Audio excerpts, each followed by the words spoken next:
20 minutes, I'm going to take you through the talent dynamic square. I really want you to listen to this presentation, not just to think about your own profile, but really to think about the profiles of the people in your team as well, because you're going to get to hear about all 8 of the profiles. So you can start to see not just about yourself and learning some more about yourself, improving your own self-awareness, but really learning about those in the team around you as well.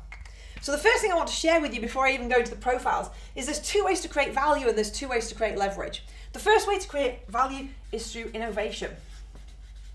So this is coming up with new ideas, big strategies, maybe products or services, but it's innovating and putting something new together. The second way to create value down on this side is through timing. Making sure that things are being done in the right time and that they're really ear to the ground and very sensory. And the 2 ways to create leverage, the first one over here is through people. Right people, right place, right time, magnification of brands, using people to magnify. The second way to create leverage is through systems. Making things much more efficient. Making things multiplied rather than magnified.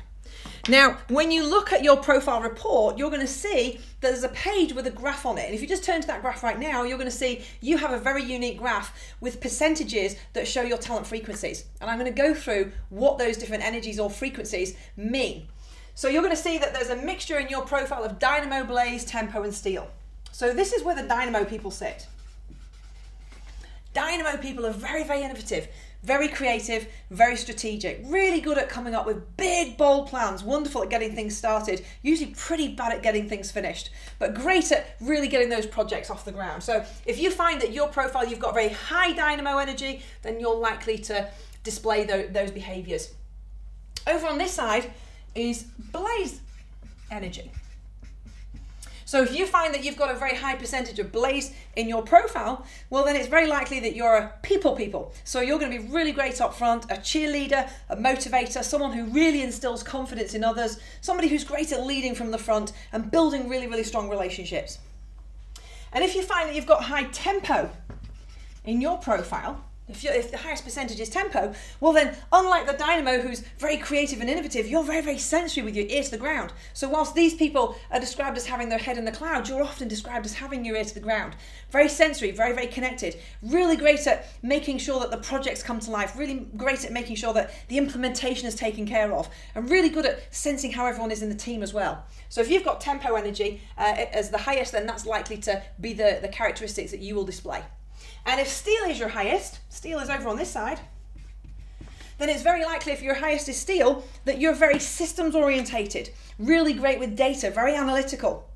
Somebody who's really good with the detail and makes sure that all of the information has been analysed in detail. And you're going to be looking at making things much more efficient, not so much through people, much more about efficiency. So those are the 4 energies. And that will go already some way to explaining a little bit about how your profile has come about. So you're going to notice that you have a different percentage of each of those. And even though you might be sitting next to your neighbour who's the same profile, you're going to see you've got different percentages, which is perhaps going to explain a bit more about the differences between you, even though you're the same profile as well. So now why don't we look at the 8 profiles. I'm going to go through each of them in detail. So you can spend a bit of time hearing about your own profile, but you're going to get to hear about the profiles of the rest of the people too. Here's the creator profiles. Creators are very, very visionary, very strategic. They love creating new things. In fact, the more chance they get to create new things, the more happy they are. They love starting new projects. They're great at getting things started. They're always more excited about the new project than they are about the existing one. They tend not to be great at completing and finishing because they enjoy new projects so much. Very strategic, great at product creation, great at coming up with big, bold strategy. So the kinds of roles that you want to put them in are roles where they can create big strategy, roles where they can come up with new products, new ideas, roles where they can get things started, but maybe not roles where you expect them to really pay attention to the detail and finish things, because they're not going to be great at doing that. They're not going to be great at the project implementation. Now, a famous creator to learn from, Richard Branson's a creator profile. I think at last count, Richard Branson had 360 businesses. And he doesn't actually run any of them. He knows he's not the best person to run them because creators make the best and the worst communicators at the same time. The best communicators because they're very, very visionary and very bold and they can share these very exciting visions. And the worst communicators because they move at such speed they really can lose the rest of the team. And so creators can end up getting quite frustrated with the team. So watch out for this as well. So put them into roles where they can really be at the start of those great projects, but using that visionary creative energy. And over on the right here, we have a star profile. Now, stars are also very creative because they're up here on the innovation side, but they're also on the people side as well. So they get really excited about innovating other people's creations. In fact, what stars love to do is draw attention to other creations that already exist. And stars are wonderful when you can put them into roles where they're involved in sales and marketing. In fact, sales is a great role for a star profile because they love nothing more than drawing attention and creating attraction to other people, to a product or a service or a group of people. But don't expect them to be in roles where they're going to do the detail. Don't expect them to be doing the financial analysis and the planning. In fact, as soon as you put them in the back office, they're really going to struggle. Make sure you've got them out front where they can really be connecting and meeting lots of people. Now, the star will always enjoy going out and doing that upfront selling, that upfront connecting, but don't put them in roles where you're expecting them to deliver to the customer afterwards. That's something where they lose a bit of interest as well. So they're much more excited about meeting new people, making that sale, going and meeting someone else. Put them into roles where they can shine the light on new projects. So where you're launching a new project in the company, or you've got something exciting that you're trying to launch, put the star up front. They'll create a lot of attention, create a lot of attraction, and they're really great at communicating. Of all the profiles, the star is the best at really influencing people, so they can get things on the agenda. So get them to do that, but don't put them in those roles where you're expecting them to do the detail. And a famous star profile is Oprah. And of course, Oprah knows that she creates so much attraction through her own personal brand. She knows that people, when she says, hey, look at this, people look at it. So this is what stars are great at doing, pointing at something and having you look at where their finger's pointing, not so much about pointing at themselves, which I think is sometimes what people think stars do. Oprah recently was invited over to Australia by the Australian Tourist Board. And of course, she was over there creating attraction, and all of a sudden, whilst it cost them a couple of $1 million, they will have made a couple of $1 billion because all of a sudden the world saw Australia and everybody followed to see where Oprah was growing, because that's really the power that the star has, is drawing people to have a look and see what they're doing. Over here on the left-hand side, we've got the mechanic profile.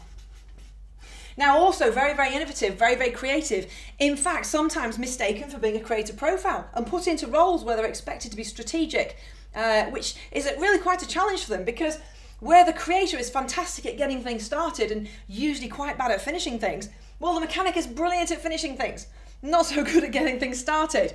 Mechanics really excel where they can do problem solving. They're extremely incisive. They can look from a business perspective, see what the problem is immediately. They know how to solve it, but they don't just know how to solve it, they know how to make it better. They know how to make it more efficient. So a mechanic is always looking at creating efficiencies as opposed to creating new products or creating new strategies, and that's really the difference between them. So put them into roles where they can do that problem solving, where they can look at the efficiency in the business, where they can use that really creative, innovative strength that they have to make things so much better and work much more smoothly and simply.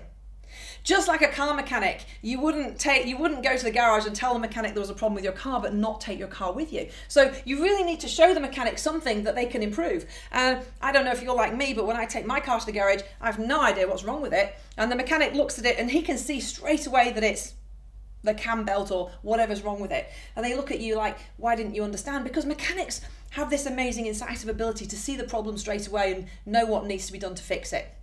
So make sure you're putting them in those roles.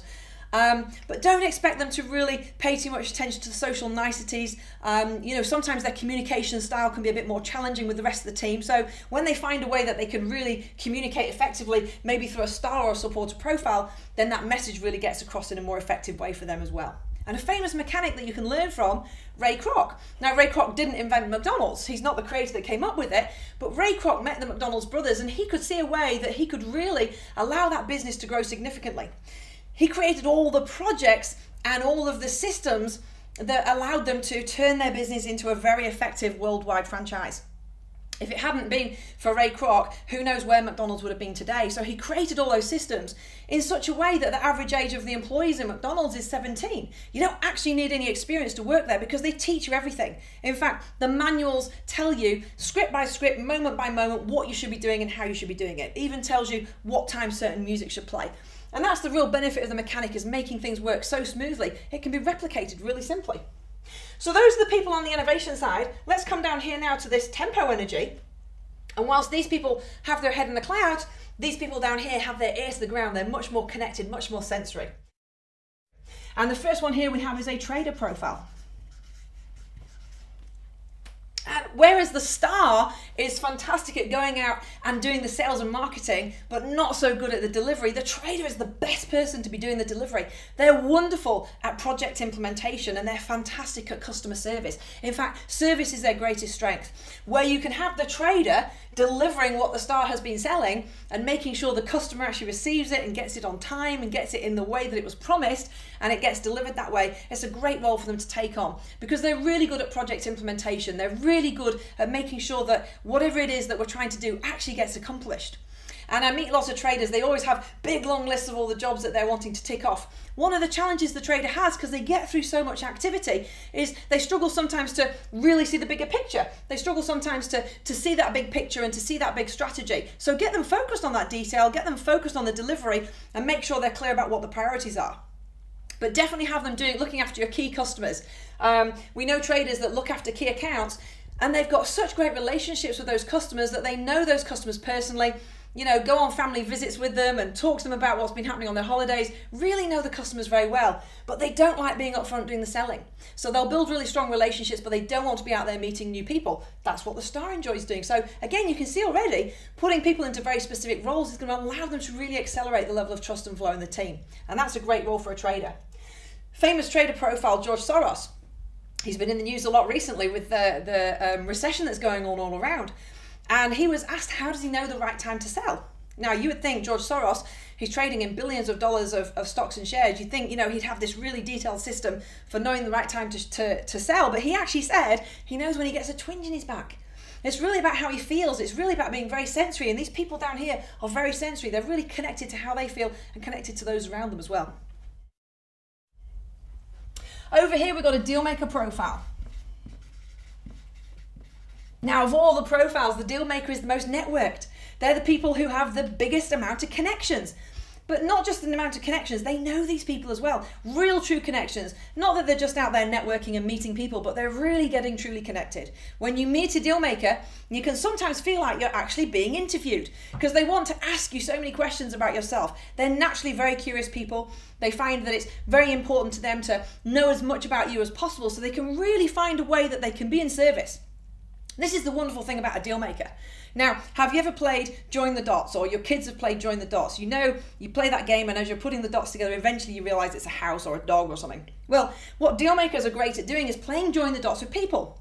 They meet two people and they instinctively know why those two people should be coming together. They know about the projects going on across the business.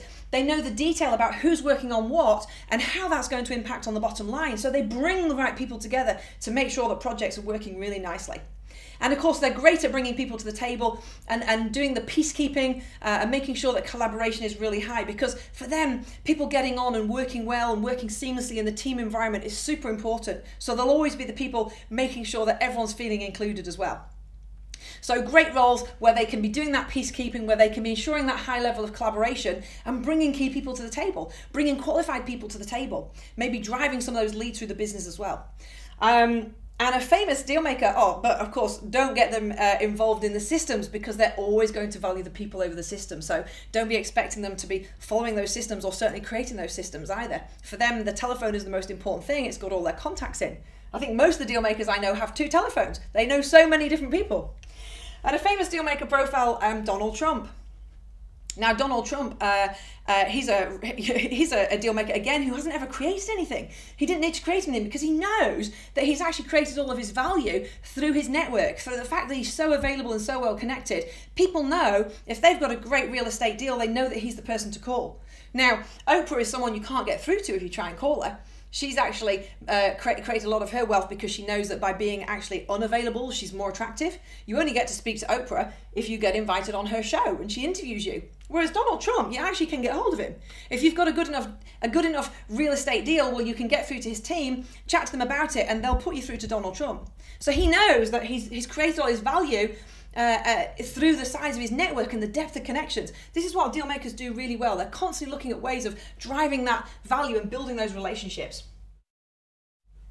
And over here, we have an accumulator.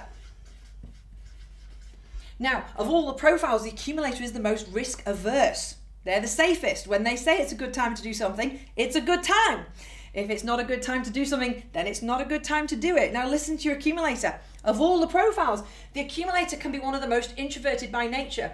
So when they do actually step up and say, I don't think this is such a good time because of this reason, and you don't listen to them, you know what? You're going to really miss a big trick. Now, the thing with accumulators is they have a natural ability to gather information and analyze information. They love it. They love the detail. They love the information, so they do the research. They do the research thoroughly. So when they tell you that it might not be a good time to do something, it's because they've done the research, right? So choose to ignore them at your own peril, but it's not just a gut feeling that they have. They really have looked at it.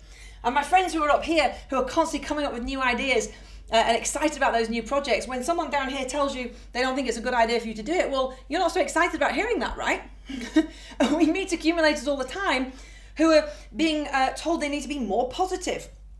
Well, I tell you what, it's pretty hard to be more positive when you're telling someone that it isn't going to work. So think about the way that you're getting them to share information, because it's the fact that they can see what's going to go wrong that really creates their value. Now, not such a famous person, but my dad is an accumulator profile. And we don't get a lot of sunny weather here in the UK, as you know. But we had a lovely sunny day recently, and I had a barbecue with all the friends around. I called my mum and dad, said, come and join us. And my dad said, it's going to rain at 3. And I said, don't be ridiculous, it's a lovely sunny day. So he turned up with an umbrella. Anyway, at 3:10 it rained, and he had his umbrella. And he didn't need to say, I told you so, because he'd already told me so. This is the thing about accumulators. They're going to let you know when it's going to rain in business. Now, if you don't choose to get an umbrella or to stay inside and go out at a different time, it's your choice, but the accumulator will have told you so. So listen out for them, because they are very much on the introverted side, all right? Don't try and make them more positive. Allow them to share the value in a way that's of real benefit to all of you as well. Now, if you don't believe me, the richest man in the world right now is an accumulator profile. Warren Buffett.